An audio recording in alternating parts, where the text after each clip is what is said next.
It's just a huge relief to pick up that win against Everton. A match I predicted us to win, and I expected us to win because we beat them early on this season at Goodison Park, and I expected us to steamroll them again. But it wasn't the most comfortable win at the end there, especially because of Claudio Bravo. Seriously. But guys, stay tuned. I'll get back to this Man City-Everton game. Let's recap the matches that were already played on match day 21 of the 2019-20 English Premier League. Guys, it's January 1st. 2020 has started. Happy New Year to everyone. The transfer window officially opens today for the Premier League. Players can now play from the 2nd onwards. New players. So expect to see some new Premier League signings. Look for the transfer videos coming your way. The volume of videos will remain the same. I'm going to keep putting out content. I've been getting, some comments. Some people say, ooh, slow down the volume, get back in the studio. I prefer those videos a lot more. Of course, you're going to prefer those videos a lot more because I put a lot more effort into it, but they do not get the attention I think they should get. And I put in a lot of time. And with that time that I put into those videos at home during the week when I'm actually not off from work, I neglect my wife and my kids. So I don't want to do that anymore. So that's why I change the content strategy. On Thursdays and Fridays, when I'm off from work or if I have vacation, I'll put in the effort. I'll be at home if you haven't noticed. But let's talk about the matches that were played today already. I made a few reaction videos on some of the big moments in those games. So I already touched on some of these matches. But let's do a quick recap. Brighton won. Chelsea won. A come-from-behind victory. Not a victory. A come-from-behind draw. Focus. No pressure. So it felt like a victory, though.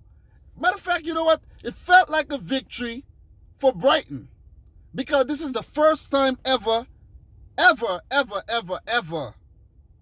in the Premier League that Brighton has snatched points off Chelsea. First time. So it feels like a win for Brighton. Seriously. Aspilicueta, 10th-minute goal after Aaron Moyes' clearance off the line, and then Jahanbakhsh, man. Ali Reza Jahanbakhsh with that overhead bicycle kick. Hats off to Jahanbakhsh. 26 matches without a goal, a season and a half after coming over from AZ Alkmaar in the Eredivisie, where he was the best player, top scorer in the league and all, went goalless for a season and a half. The man was in the doldrums. The man was in deep depression until Graham Potter gave him that opportunity in the last game, and he came up big. Let me double check, guys. I do not remember what happened in the last match day. Seriously. Everything is coming so thick and fast. But in the last game, Brighton defeated Bournemouth 2-0. Jahanbakhsh and Moyes scored in that match. So big 3 points in that one. And a big 1 point against Frank Lampard's Chelsea, who has been quite inconsistent as of late. Kind of mixed bag season for Chelsea. You know what I mean? I don't think Chelsea are going to get top 4. I said that in the vlog this morning. But Jahanbakhsh with one of the best goals of the season so far. We had some good goals today. But big 1 point for Brighton. They are 14th right now, 24 points. They need 16 more to survive. As for Chelsea, they're 4th, 21 games, 36 points. So they're now 8 points adrift of Man City in 3rd. So not good from Chelsea at all. Not good. Next up, Burnley 1, Aston Villa 2. I did predict a win for Burnley. Aston Villa, they needed this win badly. I'm telling you, they needed this win. They was going through a really bad patch of form. Wesley with the first goal, Grealish with the second. Grealish did get a goal chalked off by VAR. Wesley's heel was offside, but Aston Villa still came out with the win, despite Chris Wood scoring a really nice near post header in the 80th minute. So with that win, Aston Villa climb out of the relegation zone and they are now 17th with 21 points. They're one of the relegation candidates, but they put themselves in a better position after that win. As for Burnley, 15th, 24 points. So it's a scrap at the bottom. It's going to be very, very close in terms of the relegation battle at the end of the season. Newcastle 0, Leicester City 3. Another match that I saw. Not the whole match. I didn't watch the whole match. I was going in and out of games, trying to get a piece of all the action. Nothing's wrong with that. But a big win for Leicester. And I said in my prediction that I don't see it ending no other way than with a Leicester win. 3-0. No Jamie Vardy in the starting lineup. No problem. Ayoze Perez scoring against his old team. Very, very good goal. Giveaway by Lejeune. Then a few minutes later, 3 minutes to be exact, James Maddison with one of the best goals of the season. Scored with his left foot. The man is genuinely two-footed. Beat Dubravka in goal. Another mistake by Lejeune. 2-0. And late in the second half, Hamza Chowdhury scored a screamer. I heard. I didn't see it. After coming off the bench. So 3-0 win for Leicester City. And they just continue to, push forward. Still ahead of us. Still ahead of us by 1 point. But on the topic of Hamza Chowdhury, guys. Leicester could sell Wilfred and Didi. And they still have Hamza Chowdhury as a very, very good defensive midfielder. So Leicester is set up very well this season. And, they look good for next season as well, even if they lose 3 to 4 of their stars in the summer transfer window. So shout outs to Leicester, man. They're currently second, 45 points. As for Newcastle, they're 12th. They dropped one place to 12th, 25 points. I think Newcastle will be safe under Steve Bruce, but mixed bag results. Mixed bag results, very inconsistent this season. Watford 2. Wolves 1. Watford going down to 10 men. Kabasele sent off in the 71st minute. Remember their last game, they went down to 10 men as well. Still picked up favorable result. But I did not predict a loss for Watford. I did predict a draw for this game, but they did one better. So this is now what? I think this is Watford's last 3 games or 4 games under Nigel Pearson. They have won against United, drew against Sheffield, 3-0 win against Aston Villa with 10 men, and now a 2-1 win against Wolves with 10 men. So hats off to Nigel Pearson, man. You're the man for the job. You're the real deal. You're the man for the job. Watford, you did a good job calling back Pearson. That's some good stuff. Because Watford were in the doldrums. They're still in the doldrums, but very, very good results. 10 points from a possible 12 in Nigel Pearson's first 4 matches in charge. Awesome stuff. Awesome stuff. Gerard Delafeu scored in the 30th minute. Then Abdoulaye Doucouré in the 49th. Pedro Neto finally got his goal after VAR disallowed his debut Premier League goal against Liverpool.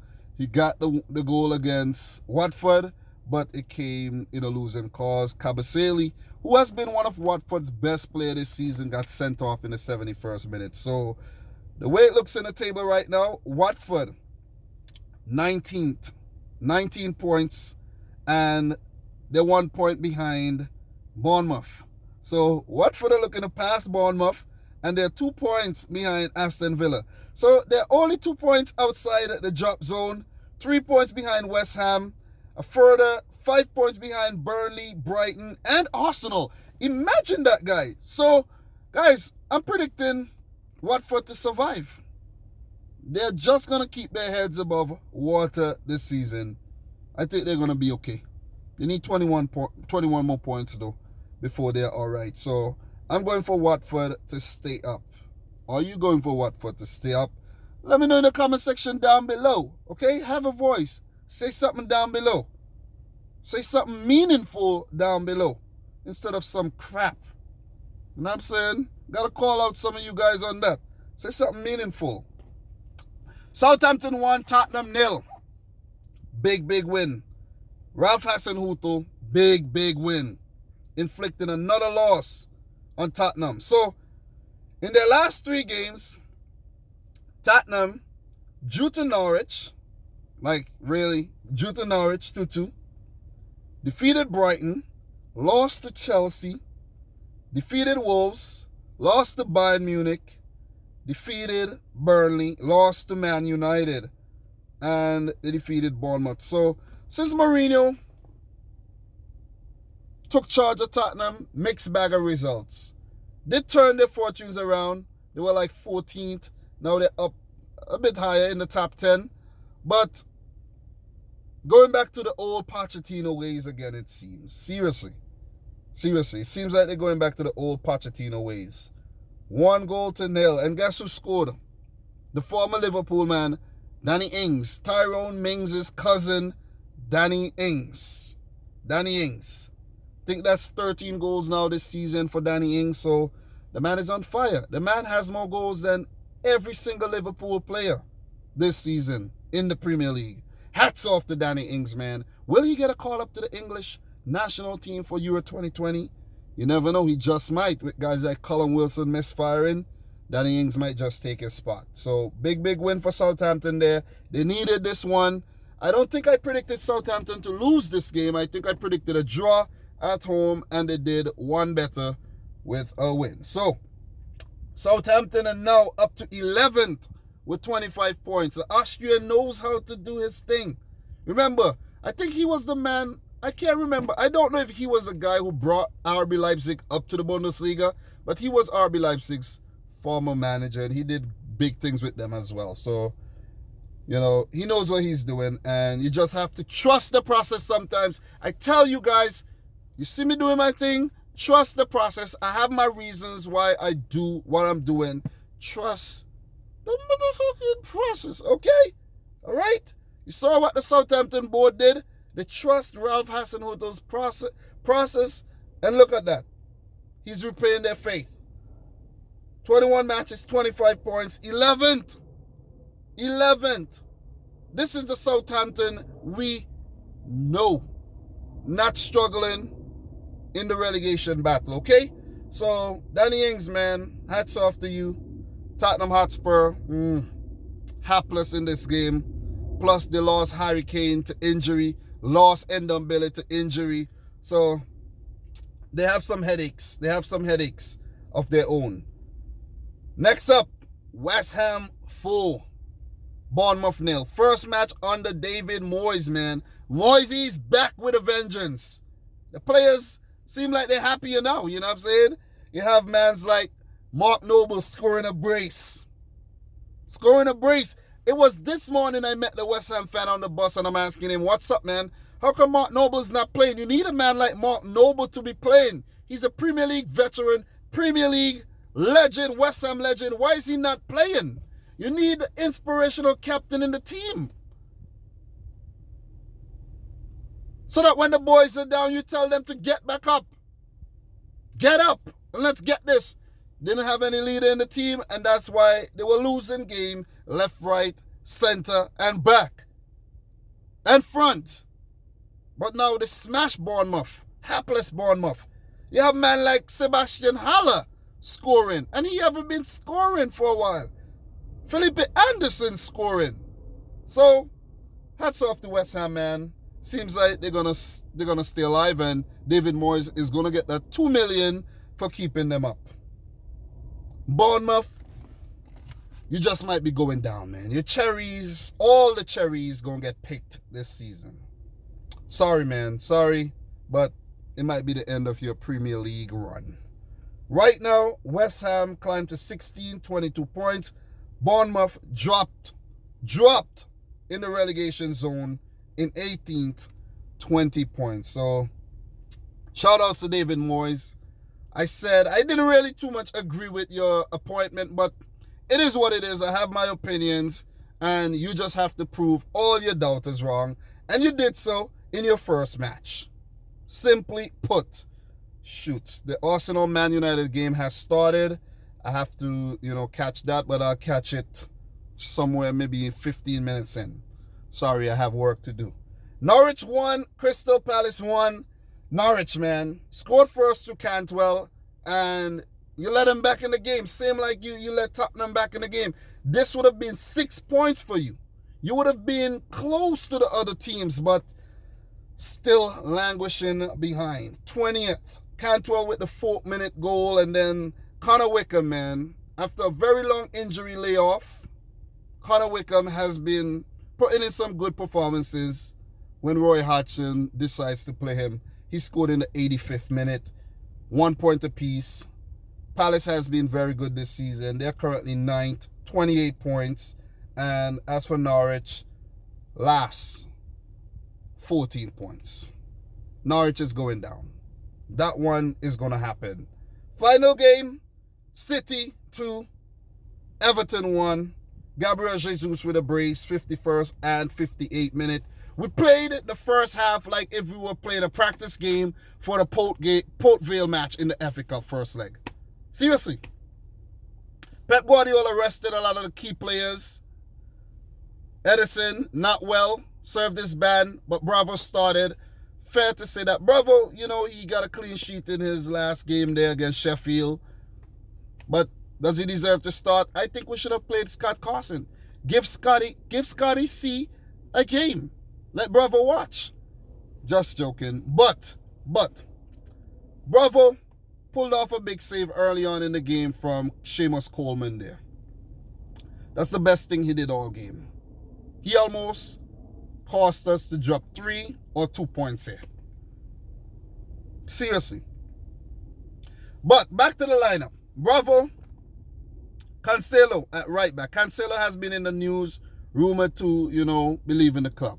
Bayern Munich, back to Valencia, or God knows where else he's been linked to. But reports are saying that he wants to go out for more game time, but false reports. Cancelo is still settling in. He has to chill. He has to bide his time and wait for his opportunities. They're going to come. He had a solid game today. Eric Garcia played his second, full game at centre-back pairing with Fernandinho. Both guys did a great job today. Eric Garcia, one for the future. Pep Guardiola, do me a favor and leave Eric Garcia right back there until Laporte comes back. Do not play Otamendi. Do not play Stones. I know he's going to rotate Otamendi and Stones eventually, but still, that's just how I feel. The man Garcia is doing well. We have Taylor, Howard, Bellis as well. You could try. You could try the youngsters. Give them a try. Give them a chance. Because seemingly it looks like Pep Guardiola has given up on winning the Premier League this season. With these kind of teams that he played, like today, seems like he's experimented. It seems like he's resting players for the FA Cup match to make sure that we stay in the FA Cup and we give ourselves a chance to win a trophy this season, at least a trophy or two, not counting the Community Shield. You know what I'm saying? Rodri had a solid game. Mendy had a better game at left back, fair to say. I still think he looks like a dud from time to time, but he had an okay game today. Phil Foden coming in for Raheem Sterling. He had a bright game.